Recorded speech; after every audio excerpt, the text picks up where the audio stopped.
What's up, crypto crew, and welcome back. Or if this is your first time, I'm Captain Crypto Mite, actively escaping the matrix, scoping out the crypto oceans. If you like your odds, get on the boat, stay up to date, thumbs up, and join the hunt. Into the boat! Crypto crew, today we're diving deep into a topic that's critical for the future of Bitcoin and even crypto as a whole. Is Bitcoin's security model sustainable? Shout out to Crypto Odie, whose video ignited this question I've been meditating on most recently. For the daily security budget to get to $5.5 billion, the fee required is $8,201. This is what happens when you only have the capability for 600,000 transactions per day, and 600,000 divided by 8 billion people is 0.0075% of the population. This means that 99.9925% of the population is unable to contribute to the security budget of Bitcoin. Don't go anywhere, crypto crew, because we're going to break down the looming security crisis in Bitcoin and why this is a major problem. Stay tuned, crypto crew. Give me a second, I'll switch it up. Prove all things, hold fast that which is good. Before we continue, crypto crew, always remember to protect your crypto investments. And in my personal opinion, the Tangent Wallet is your best option. Plug and play, easy to use, and the most affordable cold storage out there. So if you wish to order your Tangent Wallet today, you can get 10% off using code CryptoCrew. Check out the link in the description box below. Thanks so much for your consideration and support in advance, and may the Lord Jesus Christ bless you all. Who wants to wait 42 seconds to watch something download instead of 2 seconds?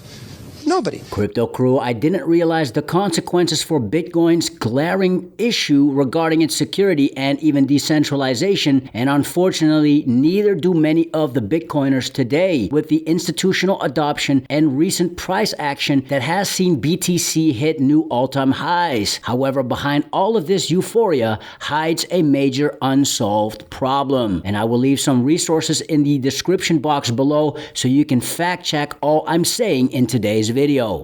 So let's fast forward to the future, and Bitcoin has failed. How did it fail? If it just ends up being store value and nothing more, I don't think it gains relevance at all. I think it has to be payments for it to be relevant. I think if it doesn't transition to payments and find that everyday use case, it just gets increasingly irrelevant. And that's failure to me. So what's the problem? Bitcoin's security and decentralization rely on miners. Miners are paid through what's called the security budget. That's the block subsidy plus transaction fees. But here's the catch, crypto crew. Every 4 years, the block subsidy is cut in half. In April 2024, it dropped to 3.125 BTC per block. By 2028, it will be 1.5625 BTC. And by 2032, just 0.78125 BTC. Let's underline these numbers. Today, meaning from 2024 to 2028, miners are collectively earning around 460 Bitcoin per day. This is what keeps the network very secure. After the 2028 halving, this daily payment drops to about 240 Bitcoin per day, which is almost half of what it is now. But wait! There's more! After the 2032 halving, though, this drops even further to just about 130 Bitcoin per day. Crypto crew, this is a 72% drop in miner incentives compared to today, and it could seriously threaten the network's security, because if miners aren't paid enough, they might stop securing the network, making the network vulnerable to attacks. The idea was that transaction fees, the small amounts you pay to send Bitcoin, would make up the difference. However, in reality, fees are still less than 2% of what miners earn today, so to replace the current subsidy, each transaction would need to pay over $120 in fees, which is totally unrealistic for everyday use. You fall behind and you're on your own. Experts like Bitcoin core developer James O'Byrne warned that we have, quote, only 2 halvings left before this becomes a serious issue, end quote, pointing to the 2032-2036 window as the critical period. If nothing changes, Bitcoin could become much easier to attack, and decentralization could suffer as only the biggest, cheapest miners survive. As I suspected, the Bitcoiners have a complacency. Fees are not on the radar, and shown in the Bitcoin Kaspa debate. So, for example, give me a date in time, any date like past 2030. Okay, I'll move it to 2030. No, 2140.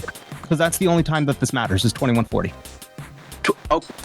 No, this calculator shows that it really starts mattering in about 2032 and 2036. Is there still a block reward in 2032? Yes, and but what It is doesn't matter. No, it does matter. I already created a calculator, but then I went to make a simulation and sent it to Beep.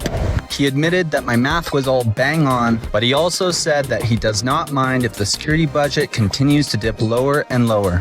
Bitcoin's single-chain proof-of-work design with 10-minute blocks was chosen to maximize security and minimize forks. This also means Bitcoin can only handle about 7 transactions per second. Attempts to increase the block size like Bitcoin Cash raise centralization concerns. Layer 2 solutions like the Lightning Network look promising, but they're still not widely adopted, and most importantly, they don't solve the base layer security budget problem. In other words, crypto crew, Bitcoin is stuck. If it doesn't scale, it can be used as a peer-to-peer cash. If it doesn't fix the security budget, it risks centralization and attacks. How many did we win?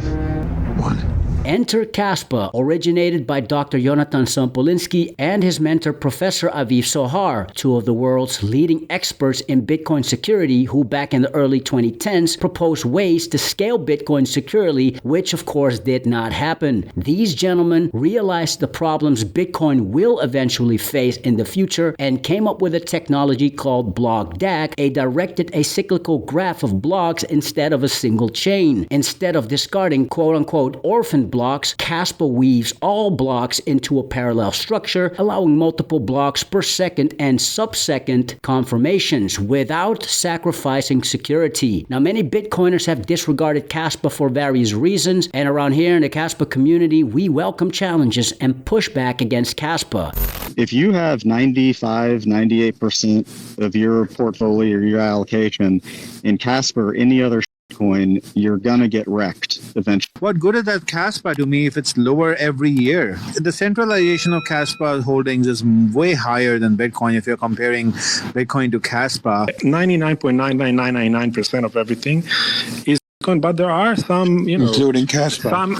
You could say you're entitled to say that. But all of these Kaspa skeptics are completely missing the point. You see, Kaspa's ability to scale on the base layer isn't a flex over Bitcoin. It is an absolute necessity, because without scalability, over time, any proof-of-work crypto project will lose its miners, thus risking security, making the network prone to attacks, thus making the network much more centralized. And you know what, crypto crew? Bitcoin is no exception. This is something people like Michael Saylor or even miner BTC apologists such as Rajat Soni Finance never bring up, maybe to their ignorance, which in a recent discussion with Kaspa Silver came to the surface. The point of Kaspa is fast, instant settlement, internet speed, proof of work. And then if there are more transactions than it can handle, the fee market will kick in. But the fee market on Kaspa is a lot more better than the fee market on Bitcoin, whereas you have a huge bidding war where the fees become $50. It could even go even higher than that, $100 fees. Whereas in Kaspa, it would be a lot more nicer to people, enabling more of the masses to adopt this network rather than Bitcoin, because Bitcoin will price everyone out. It will price the masses out of Bitcoin if it got used in the sense that you claim you think Bitcoin is going to be used at. Again, crypto crew, Kaspa's features aren't just a flex over Bitcoin. They serve a crucial purpose to sustain against future issues and potential threats. Kaspa's blockdag allows for massive unchained throughput, and even though Kaspa isn't a finished project at the making of this recording, at 10 BPS, Kaspa can support a huge fee market, which means that even as block rewards decrease, Kaspa keeps the security budget high due to the sheer volume of transactions on the base layer. Simply put, crypto crew, unlike with Bitcoin, there will be no need for $100+ transaction fees, no risk of the network becoming unprofitable for miners. Unlike with Bitcoin, mining stays open to a broad set of participants, which keeps Kaspa's decentralization protected. On top of that, Kaspa's emission schedule is more egalitarian per se. No early miner advantage, no centralization of supply. There is no second best. fast. So what does this mean for the future? Kaspa isn't just a store of value, it is a true medium of exchange. Secure, decentralized, fast, and scalable. The Bitcoiners are forgetting what makes a store of value. And as Kaspa's adoption and use cases increase and multiply, the Bitcoiners will discover that to be a store of value, you have to be a medium of exchange. Period. In other words, crypto crew, Kaspa is fulfilling the original vision Satoshi Nakamoto had for Bitcoin, a peer-to-peer digital cash system for the people, not just a speculative asset for institutions. And hopefully our friends within the Bitcoin community will start to realize that Bitcoin's current model is not sustainable. Yes, Bitcoin is the granddaddy of all crypto projects. Yes, Bitcoin is the most widespread and adopted of all crypto projects, but the major problem has been unsolved until today, and it must find ways to protect the Bitcoin network, because time will continue to expose BTC's deteriorating foundation. Species that cannot adapt become extinct. Bitcoin 7 transactions per second. Kaspa infinitely more. Evolution continues. Think Kaspa. As mentioned, all sources are linked in the description box below for your own research and hopefully continuous study on this matter, because studying is what shows ourselves to be approved as a workman. Curious to know your thoughts about Bitcoin's problem and Kaspa's solution in the comment section below. Prove all things, hold fast that which is good. Stick around. Fix your mind before you get to the grind. And with that said, let's continue to escape the matrix. Let's continue to be on the lookout for the next big thing here on the crypto ocean. Grow in grace, and let's make some crypto waves. Say aye.